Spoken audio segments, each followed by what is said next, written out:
மக்களே இன்றைக்கி பார்த்தீங்கன்னா 5 மினிட்ஸ் சாம்பார் தாங்க செய்ய போகிறோம். வாங்க ஈஸியாக எப்படி செய்யலான்னு பார்க்கலாம். இதுக்கு 1 டம்ளர் துவரம் பருப்பு எடுத்துருக்கிறேன். நல்லா கழுவி எடுத்து வச்சுக்கோங்க. ஒரு 5 நிமிஷம் ஊறட்டுங்க. அப்புறம் குக்கரில் சேர்த்துடலாம். குக்கரில் சேர்த்த உடனே நமக்கு என்ன காய்கறி தேவையோ அதை கட் பண்ணி வச்சுக்கலாம். நான் 4 காய்கறி எடுத்து வச்சுருக்கிறேன். உங்களுக்கு என்ன தேவையோ கட் பண்ணி சேர்த்துக்கோங்க. காலம் பொன் போன்றதுன்னு எல்லாம் சொல்கிறாங்க, ஆனால் அது விலை மதிக்க முடியாதுங்க. நமக்கு தகுந்த மாதிரி காலம் வராது, காலத்துக்கு தகுந்த மாதிரி நம்ம மாறிக்கணும். அதுதான் இப்போ பண்ண முடியும்.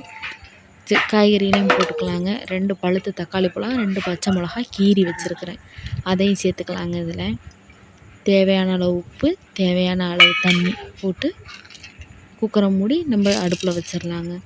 இது பேச்சுலர்ஸ், பிகினர்ஸ் எல்லாருமே கற்றுக்கலாம் சீக்கிரமாக. அவங்களுக்காகவே கண்டுபிடிச்ச ஒரு ரெசிபின்னு சொல்லலாம். சரிங்க, இப்போ வச்சாச்சு.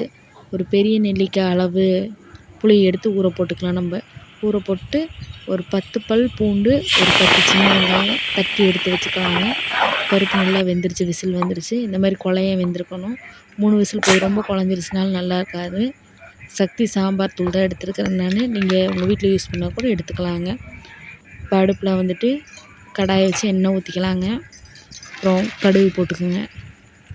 கடுகு, 2 காஞ்ச மிளகாய் போட்டு பொரியட்டும்.